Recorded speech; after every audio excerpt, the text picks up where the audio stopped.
geopolitical process. So let's move on to part two. Part two, we're going to be covering this week in macro. And this week in macro, we're going to be covering a few topics. It's the controlled demolition of the petrodollar. And then we're going to be going into the trade wars, how all this fits together, and some of the transitions that we're seeing in this world of Bitcoin AI and central bank digital currencies and the layoffs that we are experiencing. So just as a recap, for those that are not familiar with the petrodollar, it was an important mechanism for perpetuating the debt-based Ponzi scheme. After World War I and World War II, we entered into the Bretton Woods system. The Bretton Woods system says everybody trade against our currencies. Forget about gold. It will be tradable for dollars, and those dollars will be convertible into gold. And over time, they had, after the proof of weapons network created the Korean War, the Cold War, the Vietnamese War, all of the other wars, the Middle Eastern wars and everything. In 71, they defaulted on their promise when France sent ships to try and get some of their gold and said, nah, you're not going to have your gold anymore. I know we got all the British gold from the British Empire, all the German gold from the Nazi regime, all of the Russian gold from the creation of the Soviet Union and the Bolshevik Revolution. We ended up with about 70% of the gold, but these Vietnamese wars and the Federal Reserve, which is owned by the banks, they decided to collateralize it. And so we confiscated all the gold in the 30s off our people. And in the end, we decided that there's still not enough gold. So we'll close the gold window. We'll have our 8,000 odd tons in reserve. We'll allow the Fed to collateralize against it. And then we'll have this double bookkeeping process that Trump said he was going to audit, but he didn't audit. Now, one of the real important mechanisms after creating the IMF and the economic hitmen in order to fuel covert wars around the world, destroy currencies, turn countries into central bank debt-based Ponzi schemes that would perpetuate dollar debt, and then use financial weapons of mass destruction and covert warfare in order to get the world addicted to dollar debt, they needed to co-opt various countries in the Middle East. And obviously, the British Empire was the evil at the time. The Saudis decided, we don't want to work with the evil Brits, we'll work with the Americans. And they said, you can help us mine this oil. And the mines, they said, well, we want 50% in perpetuity. Saudi over time said, hey, that's a bad deal. We're propping up the dollar here. We'll price this oil in dollars, and then we'll build our own dollar reserves. And with those dollar reserves, we'll lend them to the US government. And then you can provide us with weapons and various other things on the proof of weapons network. And this was the petrodollar. And it worked very well for a long time. But there was a slight hindrance. And that was that China would be a rising power. America would end up oil independent, so it's no longer the customer. And then Saudi would use its sovereign wealth that it had built up in order to acquire power over the Western empires. And now it has, with the financial industrial complex and the proof of weapons network, the Gulf countries are co-investing in every deal, own more and more power in the West, but China's paying the bill and China's the customers. And it's the one that pays the bill you have to align with. And so the petrodollar has slowly gone down from 100% petrodollar to 30% petro yuan and 70% petrodollar. And we're having this managed transition as the Saudis aligned with GCC and BRICS and various other things that we'll cover in the geopolitical section. So anyway, this lasted for 40 years. Now the Gulf countries have built up about $5 trillion of wealth through the petrodollar. And what they needed to do was sell oil in dollars. With those dollars, so that creates the demand for dollars, but then they need to keep the debt-based Ponzi going. So they take their dollars and they buy US treasuries, which is lending it to the US government. They would receive a yield, and then they would use that in order to essentially import inflation. So, you know, as world reserve currency, America got to export its inflation. It had the special privilege of being able to borrow from anyone. And that obviously creates all this inbound investment, and that creates liquidity in the capital markets. And then you have all these financial weapons of mass destruction that were built. In exchange, Saudi gets to buy from the military industrial complex. So you essentially have them buying, you know, pricing oil in dollars. That creates the demand for dollars. That is then purchased treasuries, which then brings back yield, and it creates like a syringe out of American industry where the yield goes back to the investor, just like the banks, because they were doing it with actual resources as opposed to a dollar loan in the first place, which is what the IMF was trying to push. And then they would spend it back into the military industrial complex. The price of those financial stocks, technical stocks, military stocks would all go up, and it would have this constant flow of new liquidity while Saudi is building and building those reserves and their sovereign wealth. But then they needed to peg their currency to the dollar. That requires having these dollars in demand in order to maintain the peg. So they have their local currency, which needs to remain pegged to the US dollar. So what is happening now? Well, now that we are resetting the world order into this multipolar world, the proof of weapons network and the sovereign wealth and the central banks are all pivoting towards gold. They're looking for a liquidity sponge in order to park their money while the world order gets reset, and they strategically weaken the dollar and manage and hedge their capital flows while they resolve all these conflicts that they create and try and get as much power as well. And so the peg is now really, really expensive in a weakening dollar environment, because historically, China has weakened their currency and America has strengthened their currency, because America has been consuming on debt and exporting the dollar. This is why they're $38 trillion in debt.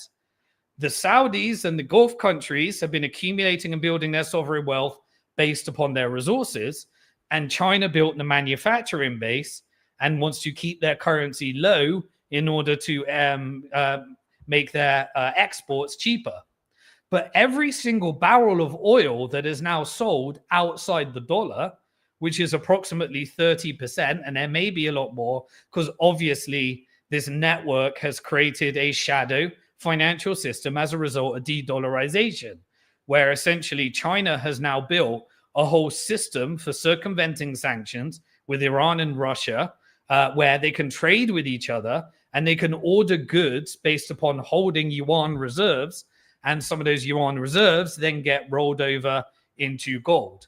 But if you have a weakening dollar rather than a strengthening dollar, then this becomes a drain to the Gulf central banks, because they're not a traditional central bank.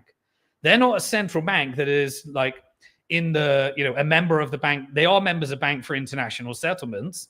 However, they're not creating their debt-based Ponzi scheme and handing over for financial, their central bank is not owned by the private banks. So China has a state banking system owned by the People's Bank of China. The Gulf countries have it backed by their sovereign wealth, and America's Federal Reserve is owned by the banks. So all the dollar creation benefits the banks, and the everyday Americans end up with the inflation, and that creates that K-shaped economy I've always talked about. But the banks, essentially, the Gulf central banks, when they've gotten these dollars through pricing oil in the dollar, they need to basically either sell some of their gold to prop up the peg in a weakening dollar environment, or they need to draw down on their treasury reserves and their treasury holdings by selling their treasuries and buying dollars. And so this becomes a drain in reverse in order to keep the peg. So this is going to need to transition, because they're essentially doing the reverse. It's called a dollar milkshake theory, essentially, where everybody in a strengthening dollar environment is lending to the US government. Well, that is now working in reverse. So this means that they're burning their gold reserves. And this is just to defend the peg in order to remain pegged to the dollar. But who are the customer of the Middle East? It's no longer America. America is energy independent. In fact, they compete with the Gulf countries right now because they're exporting gas and oil. So eventually, as we float into this multipolar basket, as we're seeing with the petro yuan, you'll also see with the petro ruble and the petro rupee and various other in this multipolar world, they decided that BRICS is not going to be a currency anymore, because they knew that that was going to be an attack by Goldman Sachs to do what they did to the European Union under the single currency. So the US debt to GDP ratio is about 125% right now. It is set to reach approximately 140%. It's now at $38 trillion, and growth is not keeping up with it.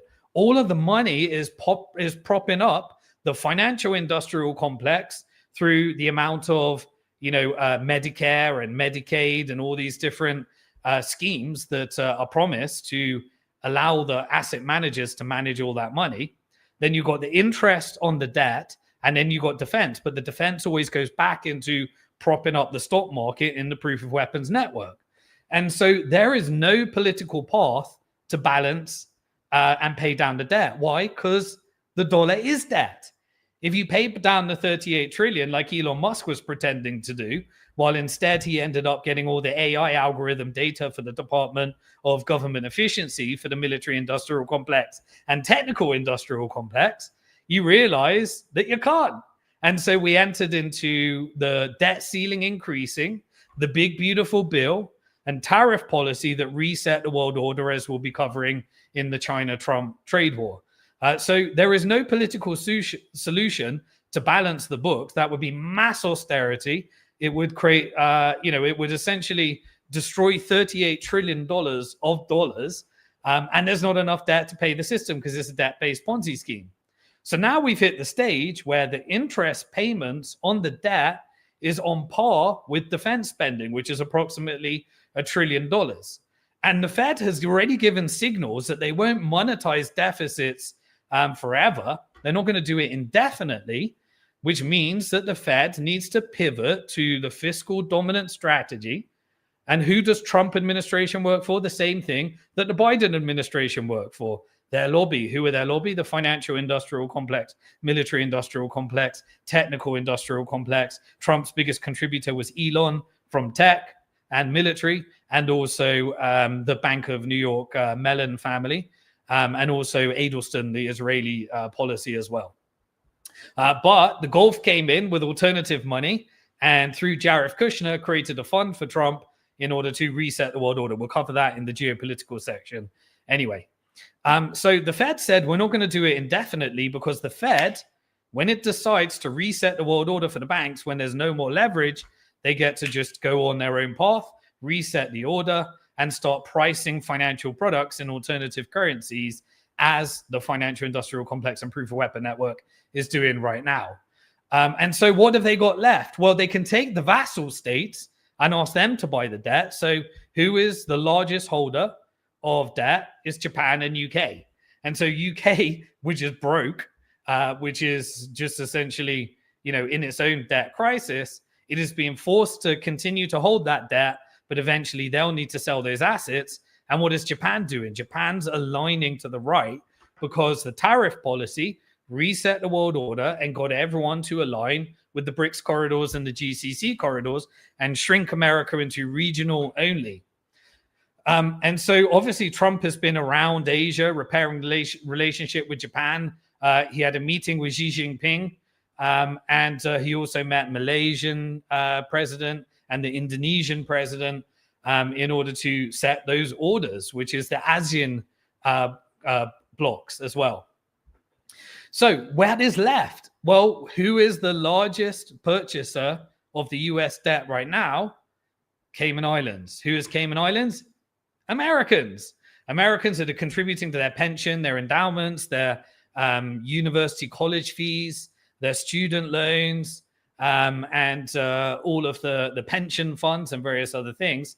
So they're dumping the debt on you. They're dumping it onto stable coins, which is, again, all of these dumping the treasuries onto the American people while they sell out, while the foreign countries sell and buy gold. Now, what do they need to do? They also need to roll over the debt. That means the long-term debt is driven by market forces.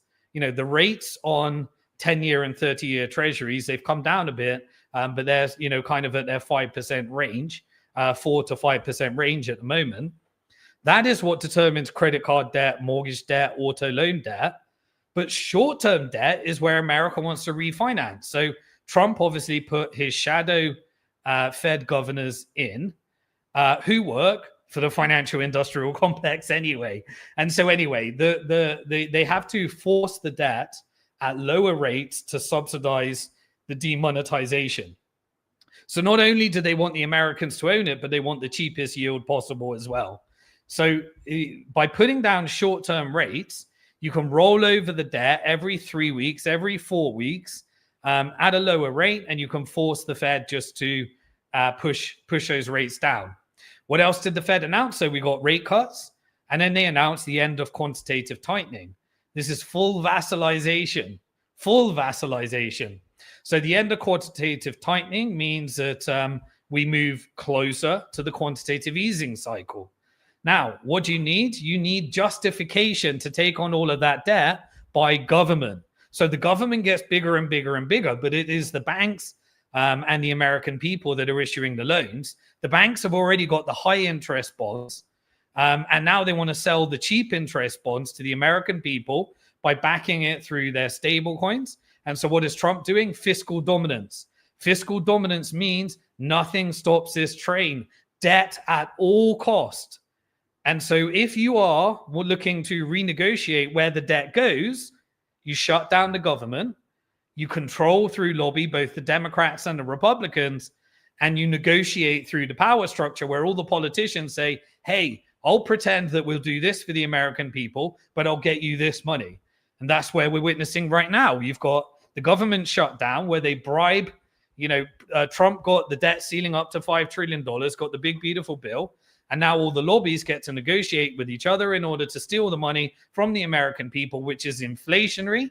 And you get to essentially roll over the debt through fiscal dominance, which means the government becomes bigger and bigger, but they're vassalized into these financial weapons of mass destruction anyway. So what is your options from here when you do this fiscal dominance? Well, because the lobbies are in charge, they're going to get all the money to pump up the stock market so they can borrow against their stock with 0% money, which is the financial industrial complex playbook. That's how they control all the executives and board seats by saying, look, we'll give you share options and you can borrow against your stock. We'll let you be as wealthy as you want. We'll give you 0% money through quantitative easing programs. And then we get to pump that into your stock prices as long as you do as we say. And so you can either, the options from here is you can either slash domestic programs, i.e., some of the pension programs, some of the Medicare, some of the those different types of programs. And you need to persuade the private sectors and funds to basically buy treasuries at below market rates, which is why they're looking to slash those interest rates, roll over the debt. And who's buying them? Is your pension. And so you get the lower rates at the same time, which means that it's harder for you to combat inflation.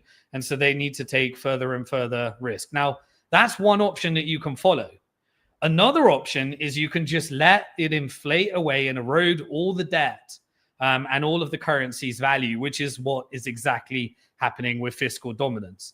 Now, both of those will be catastrophic for any company that is essentially tied their company to the dollar. And so what are the companies doing that are preparing? That's why we're getting gold, silver, Bitcoin, and various others. And, this is reverse dollar dominance in this managed transition. And so this is why we're seeing essentially America shrink from the global reserve currency into a regional currency only. And the beneficiary of that is going to be the proof of weapons network because they own all the assets and they've got the high yielding debt while you get the low yielding debt. That creates the inflation. And so they get to erode away their debt, weaken the dollar, that gets those capital outflows. And that's why we're seeing a radical change in the geopolitical situation right now. This is what's causing the rise in the power of those sovereign wealth blocks. And so that is represented by the Gulf Cooperation Council, the Gulf countries, and the BRICS countries. And so what this does is it ends the privilege of America being able to borrow from the world. And that ends some of the productivity. And the narrative that you need to be told is that this is about rebuilding the manufacturing base. But how's that really going to happen? It can only happen if you can compete with the labor market of China and the commodity market of China.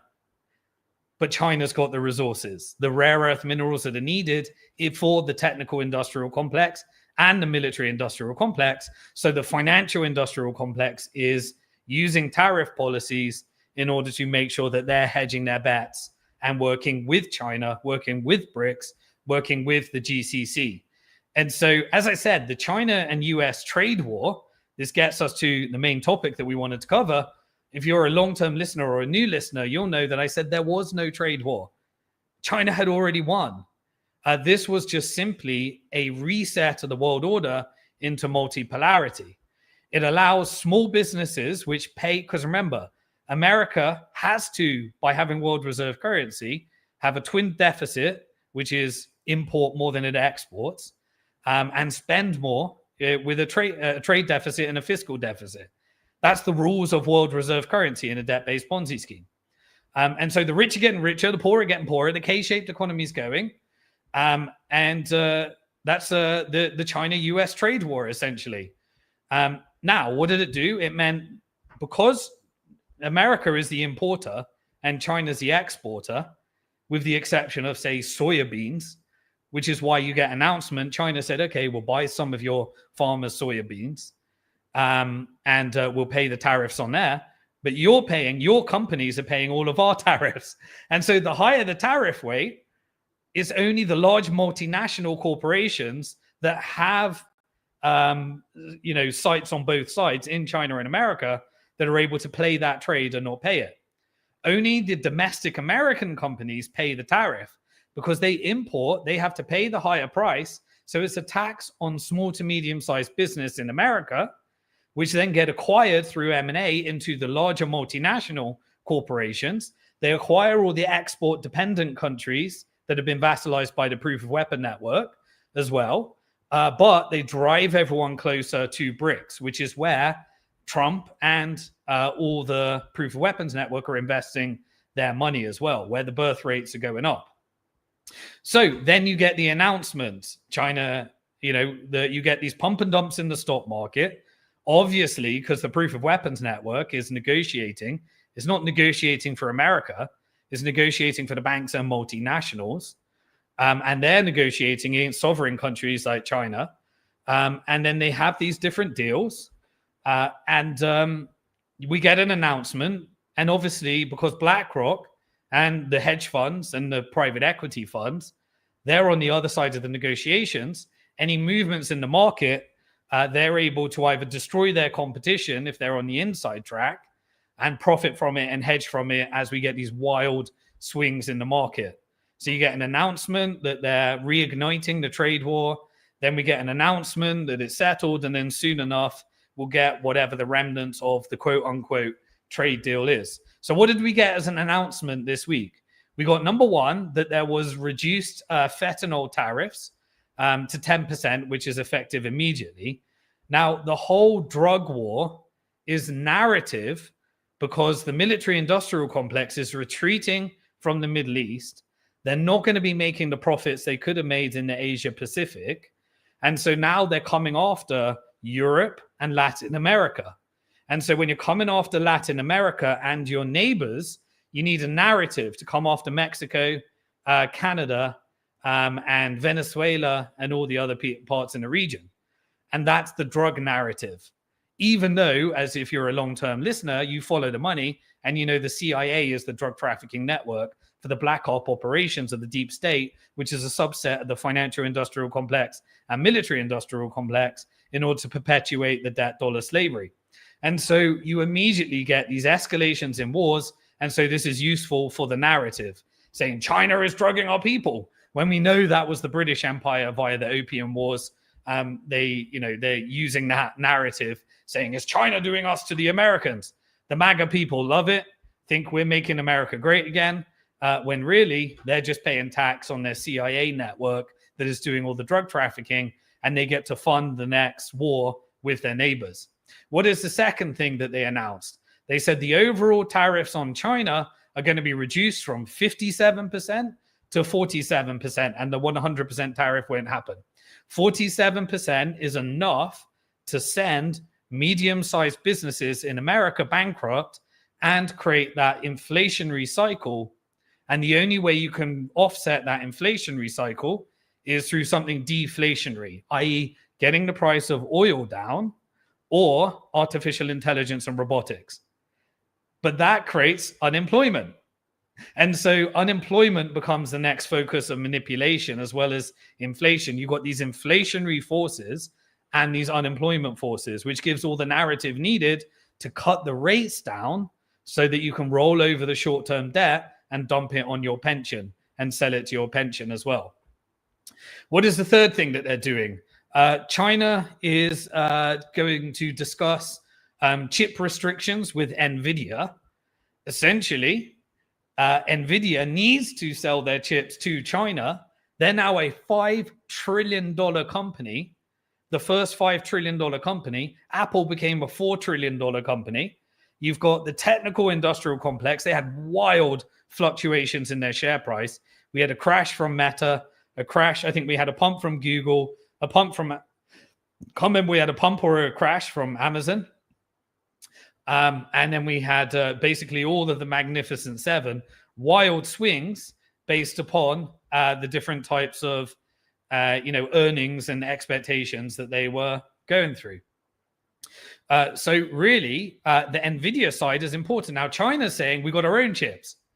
Now, America's saying we need to create war and pretend that you're going to reunify with Taiwan. We know that you'd rather have business as usual, but we always need to justify it and make sure that we print our $1 trillion, get Japan in debt, Philippines in debt, Taiwan in debt, so that we can sell more weapons, even though we have zero military power ability in that side of the region. We've only got our local region. But we need to continue that narrative. But we want you to buy chips from NVIDIA. China's saying we've got our own. We would like to, your sanctions that you placed upon TSMC and Taiwan, they're kind of not working. We're still able to play in the AI arms race. And so Trump is saying, no, we want you to buy because we want you to pay some of the tariffs, which is the real thing that this is about, the artificial intelligence chips. What do these artificial intelligence chips require? They require rare earth minerals. And so that is really the most important part. The Belt and Road Initiative has been partnering with Africa, Middle East around their resources, and now China's the main customer rather than America. And so they got a monopoly on these rare earth minerals. And so there was never going to be a trade war because America cannot create a weapon without China. And they can't even create their military program without enriched uranium that they import from Russia. And Europe isn't sanctioning oil because they need Russia's oil, but America's just making them buy some more oil and gas from them because they are vassal states and they installed their presidents. And that's why the sanctions on Russia are in fact sanctions on Europe. Because Russia's got its alternative routes because they did the de-dollarization, which was the purpose of the Ukraine-Russia escalation in the first place. So they said that there's no more obstacles to rare earth minerals. So they're all flowing because they have to. And finally, the fifth thing they said is that China and the US are going to collaborate on solving Ukraine. Now, that won't happen. They may collaborate, but we know that Europe has $1 trillion to print, $350 billion to take from Russia, that NATO is going to spend into propping up the US stock market, which helps the military-industrial complex. So they need to keep the narrative of defending democracy. But China and US eventually, when they are ready to end the Ukraine war, once Europe is fully vassalized, once Russia owns most of Ukraine and has those rare earth minerals, and once America for BlackRock has the contracts, then they will announce that Ukraine is over, and it will be Xi Jinping and Trump that will make that announcement in order to pump the stock markets to reset the world order, while the average American, European, and Brit struggle like crazy. And so what are we getting right now? Well, the large companies, they're announcing layoffs. Now, you can attribute this in two ways. You can either say efficiency improvements because of artificial intelligence and robotics, which I think a large part is attributed to, or you could say the economy is bad. And I think it's efficiency improvements because the stock market's doing incredibly well. The economy is doing bad. And so pick your pill, really, decide. But we got announcements in the last few weeks that UPS is laying off 40,000 employees. Amazon is laying off up to 30,000 employees. Intel, 24,000 employees, even after getting a subsidy from the government so that they can hedge against Taiwan manufacturing semiconductor company, TSMC, as well. Nestle, which is a big one in the consumer industrial complex, as well as Amazon, laying off 16,000 jobs. Accenture, 11,000 jobs. Ford, 11,000 jobs. Novo Nordisk, 9,000 jobs. Microsoft, 7,000 jobs. PwC, 5,600 jobs. Now ChatGPT can do a better consulting job. Salesforce, 3,000 jobs. Paramount, 2,000 jobs. Now that artificial intelligence can create a better film. Target, 1,800 jobs. Now everybody's buying on Amazon. Kroger, 1,000 jobs. And Applied Materials, 1,440 jobs. And Meta, 600 jobs. So those are the announcements that we've had as well. At the same time, the US and the EU, they continue to prepare what I call for civil unrest. The European war is working. It's turned Europe into a complete vassal state. And across America and across Europe, they're engineering the constructs with the technical industrial complex through Palantir, the military industrial complex that is adjusting to cybersecurity and artificial intelligence, and vassalization through cheap acquisitions of assets between JP Morgan, Goldman Sachs, KKR, Blackstone, BlackRock, State Street, Vanguard, and the Gulf Sovereign Wealth Funds. What are they doing? They're acquiring all of the assets that they need across Europe, across UK, and across America, and even, of course, across Israel as well. We started to see bankruptcies of the largest steel company in Israel as a result of the Turkey sanctions. And of course, they're highly likely the UAE and the Gulf countries will come in order to acquire those assets. Across America, they got the privatized prison sector subsidizing ICE, the privatized military that gets paid for every deportation, every incarceration. We had people, nodes in the media network, like Laura Loomer, who was sending Sami Hundi to prison, pretending that they're Muslim Brotherhood in order to create these racial tensions and push the whole Jews rule the world, Muslims invasion narrative, which is manufacturing civil unrest, pretending that open border, closed border, mass deportations isn't a way of actually deploying military across the country, because they know that when things get rough in the K-shaped economy, the ICE will be needed in order to control the American people as well, as they're beta testing across the UK. And so you're having mass incarcerations. You're having the surveillance state built up further and further. You're having beta tests of digital IDs in UK. You're having central bank digital currencies. And you're having social credit scores across our X platform, where they gave us freedom of speech, but not freedom of reach. All of that is to build together the surveillance state, because they know that the biggest risk, as the tools that were used by the proof of weapons network on the global south, on Latin America, on the Middle East, on Africa, on Asia countries, is now coming home to make up for lost profits. And so the tools of war are all coming home, which I say, when you combine this manufactured decline of the dollar with hedging strategies and the extraction of wealth through the largest capital market, you have essentially the decline the managed decline of the West and the rise of other regions, which creates opportunities for other regions, which is why we're starting to see conflicts that are starting to resolve between others. And hence, this is why we got the ceasefire in Gaza, because the military is exiting, which Netanyahu is a node of using Israel. And instead, Israel is no longer important because the financial industrial complex works with the Gulf countries, taking out the need for Israel, and therefore the subsidy of the Pentagon budget, because it won't be spent back into propping up the US stock market, because the Gulf countries are signing deals direct between Qatar and US, between Saudi, and even hedging with other regions like Pakistan and China and Russia. And so we're having those new agreements signed. And because that's happening, we now need to reset the narrative slightly, which brings us into the topic that I'll be covering in part 3 this week in geopolitics. Why is the media all of a sudden, even though the conflict started in 2019 and there's a big history, this week in geopolitics, why is the media now focusing on the Sudan conflict?